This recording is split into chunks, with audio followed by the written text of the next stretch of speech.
xibaar yu wér te wóor ca tàng-tàng ba abonnez-vous pour ngeen di mën di jot suñuy vidéo.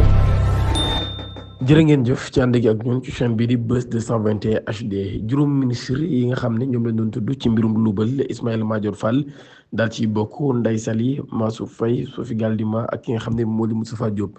ñaar ci ñoom daan nañ leen di bàyyi néggandiko maanaam daal daan nañuy am liberté provisoire ginnaaw bi nga xamee ne dañ leen di inculpé kenn ki sax ñu daal di koy tekkal bracelet électronique muy ki nga xam ni moo di Ismaïla Madior Fall waaye Ndeye Saly ginnaaw ba mu versé caution bu toll ci 57 millions moom mi ñu daal di koy bàyyi mu daal di dellu ci ak njabootam waaye loolu yi nag daal am na ñeneen ñaar nag ñoo xam ni bu muy tuul ci kaso bi la ñuy tabaskee daan nañ leen di yóbbu kon nungu siin loolu yi nag mu des kenn koo xam ne kon bokk na ci ñoom ñi waaye nag ay mbiram dara leeru ko ci waaye nag mën nañu wax ni moom mii rek moo ci topp muy Mansour Faye ñaar ñi nga xam ne ñoom lañ yóbbu nungu siin Sophie Gladima moom moo daal di jiitu moom mi nga xam ni ñu ko doon tudd ci mbirum 73 millions ginnaaw bañ ko woowee déglu ko moom mii nag daal cautionné wul loolu yi bokk na kon ci li tax ñu daal di koy jël daal di koy yóbbu ndungu siin ca kaso ba moom mii di Sophie Gladima kon daal nañ koy placé en garde à vue kon daal yóbbuguñ ko kaso waaye mi ngi en garde à vue kon bu muy tuur rek mën na mujjee ak tabaskeem ci li nga xam ni moo di ci kaso bi waaye ba tey mu des kaneen muy Moustapha Diop mi nga xam ni tey jii lañ ko woon di àllarba tey jii lañ ko woon di alxames ñaar fukki fan ak ñaar ci weeru mai atum 2025 moom Moustapha Diop mi ñu ko doon tudd ci daanaka lu jógee rek ab milliard ci suñu koppar moom mi nekkoon ab ministre waaye nekk maire bu Louga waaye tamit nekk député moom Moustapha Diop mi daal tey jii kon lañu ko woon daal koy déglu ginnaaw bañ ko dégloo pare nag daan nañ ko placé en garde à vue li tax nañu placé ko en garde à vue ndax dafa nangul joxe caution wala sax ndax caution bi dañ koon dafa nekk lu irrécevable loolu yëpp dinañ ci ñëwaat ci ay leeral waaye daal ci fàttali kon Moustapha Diop mi daan nañ ko placé en garde à vue mu des keneen ki nag du kenn ku dul Mansour Faye mi nga xam ne ba tey moom mii nag daal mën nañ wax ni suba bu wuyul ci semaine bi ci bu wuyul daal fii ak weekend bi mën nañ wax ni weekend bee ñu jëm moom mooy tijji rek li nga xam ne moo di baal bi bu ko defee nag daal ñu daal di mën a déglu ki nga xam ne moo di Mansour Faye ci boobu la mbir dugg ci fond dossier bi ginnaaw bi nga xam ne daan nañuy placé en garde à vue Sophie Gladima ak ki nga xam ne moo di Moustapha Diop ñoom ñaar ñi ñëpp bokkoon ci gouvernement bu Macky Sall ñu leen tudd ci li nga xam ne moo di mbirum lubal ñoom ñaar ñëpp nag ñu ngi leen tudd ci mbirum fonds force Covid 19 ñaar ñi nga xam ne bàyyi nañ leen kenn ki tamit ba tey ñu ngi koy tudd ci mbirum fonds de riposte yu Covid 19 waaye kenn ki nag ñu ngi ko doon tudd ci mbirum guerre maanaam corruption ñaar ñi nga xam ne sax ñoom lañ wax ni ñoom du si xal boobu leen mbir muy Cheikh Gueye ak ki nga xam ni muy monsieur Wane ñoom ñaar ñi ñëpp nag daal lañ leen di placé en garde à vue waaye moom mi nag daal di koy bàyyi daal koy takkal bracelet électronique ba pare daal koy def assignation domicile ci loolu ci la ñuy jóge dem ci beneen xibaar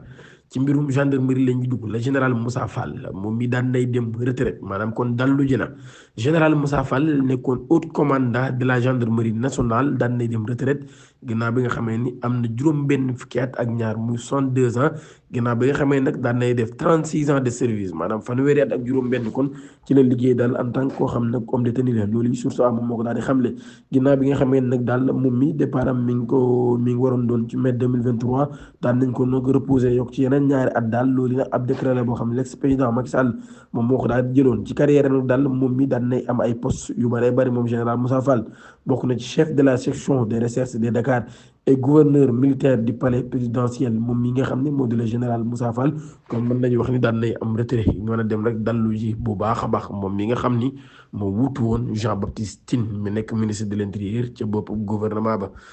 ca bopp gendarmerie nationale kon moom mi di général Moussa Fall moom moo ko wuutu woon Jean Baptiste Tine UGB étudiants yi daan nañuy décréter 24 heures de grève renouvelable maanaam daal décréter nañ kon ñaari fan benn fan boo xam ne dañ koy grève taman nañ koy yokk coordination nationale des étudiants de Saint-Louis daan nañuy lancer ab grève bu toll ci 24 heures renouvelable à l'université Gaston Berger UGB loolu nag daal mu ànd ak ab journée boo xam ne journée sans ticket am journée boo xam ne daal lekk yi ni war a def yooyu di jënd ticket ñoom tey duñ jënd ticket ñoom mii nag retard de travaux sur le campus la ñuy xeex maanaam daal seen travaux yi am ci campus bi yéex gu mu yéex la ñuy xeex ak ñàkk wifi ak insécurité bi ak ñàkk avancé wu infrastructure yi ñoom daal loolu yi la ñuy xeex kon infrastructure yi avancé wul nee nañ amuñu wifi nee nañ dañoo nekk en sécurité ba pare tamit daal liggéey bi dafa yéex ñoom ñi loolu yi kon moom la ñuy kaas moo tax ñu def ab grève maanaam étudiants yi nekk kon ci Saint-Louis ci Gaston Berger Villa Délabré l'ancien ministre Mbaye Ndiaye convoqué au tribunal Mbaye Ndiaye mii nekkoon ministre de l'intérieur moom mii nag daal le 22 mai bii am na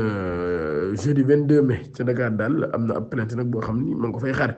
ginnaaw bi nga xam ne société de gestion de patrimoine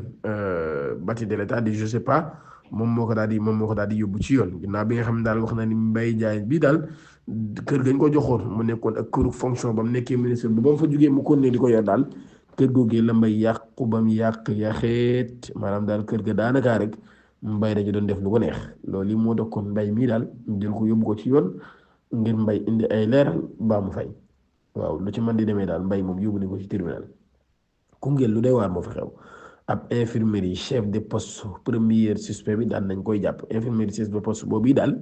moom la ñu faat ba kanam ca centre de santé bu nekk ci Arafat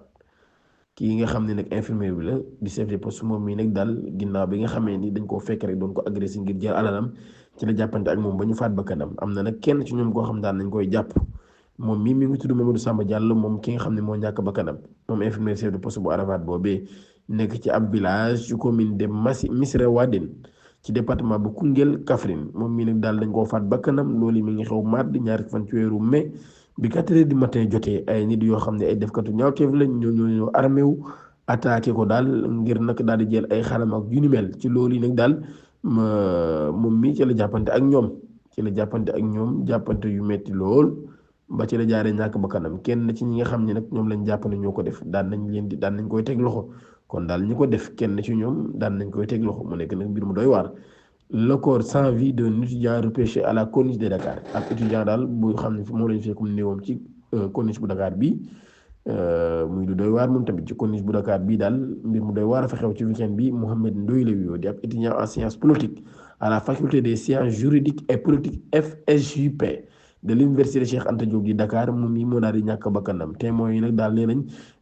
moom mii dafa demoon ci corniche boobee daal ngir profiter des paysages maanaam ngir profiter ci paysage bi fa am ak yooyu noonu ak jël ay quelques photos daal ci jamono boobee nag daal ci nag daal di jëlisee maanaam daanu ci xeer yeeg yooyu ginnaaw ba nag vague yi daal di koy yóbbu moom mii daal intervention bi nga xam sapeur pompier yi def nañ ko yooyu daal loolu yëpp teewul nag dafa mujjee rek daal di ñàkk li nga xam ni moo di bakkanam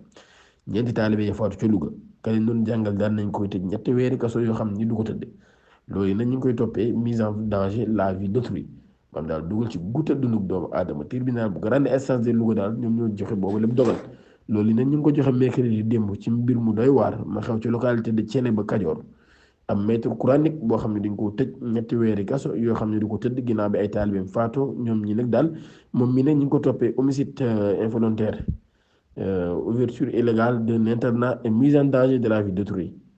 moom mi nag daal ginnaaw ba ci mbir yooyu dañ ko doon tudd waaye nag daal ginnaaw ba nag infraction yu njëkk yi moom kenn nangu ko muy homicide involontaire beeg yu ni mel ñu koy toppee rek mooy mise en danger de la vie d'autrui moom mi nag daal ay atam ëpp na 40 ginnaaw bi nga xamee ni kon daan nañ koy déglu daan nañ koy bàyyi daan nañ koy tëj 3 weeri kaso yoo xam ni du ko tëdd kon day di ñibbi ci ak njabootam. Pastef ay accusation yu mag lañ jël te ko ci kaw Jibi Gueye Ndiaye mii nga xam ni mooy bras droit bu Ousmane Sonko tension yaa ngay monté de ci parti bii di Pastef ca Xombal ab déclaration bu ñu def daal mercredi bi ñu weesu section communale bu parti au pouvoir bii ñoom ñii ñi ngi critiqué Jibi Gueye Ndiaye mi nekk chef de cabinet bu premier ministre Ousmane Sonko ñi ngi koy giñ favoritisme népotisme et promouvoir des individus opposés au projet national. moom daal kon nee nañ day jël ay nit yoo xam ni seen yoon nekkul woon ci projet bi di ko teg ci kaw nit ñi loolu de lañ bëgg a wax ñoom ñi nag daal kon daan nañuy def ab sortie attaqué kaw Jibi Gueye Ndiaye teg ko ay tuuma yu doy waar mi mbir moom nga xam daan nañ koy wax politique Barthélémy Dias daan nay annoncé ab déclaration bu ñu amal le 28 mai bisub dialogue bi moom mi nekkoon maire bu Dakar nee na ab dialogue bu nar a am solo la nag mu nekk ab annonce boo xam daan na koy def moom mii di Barthélémy Dias daan nay wax nag sax daal le 28 mai. ci la mën nañ wax ne ci la changement di am ci la changement di commencé loolu nag daal kon nit ñi ñu ngi koy xaar bu baax a baax bis bi nga xam ne ci lañ war a amal dialogue bi di leen jox dig daje ba ëllëg incha allah jërë ngeen jëf.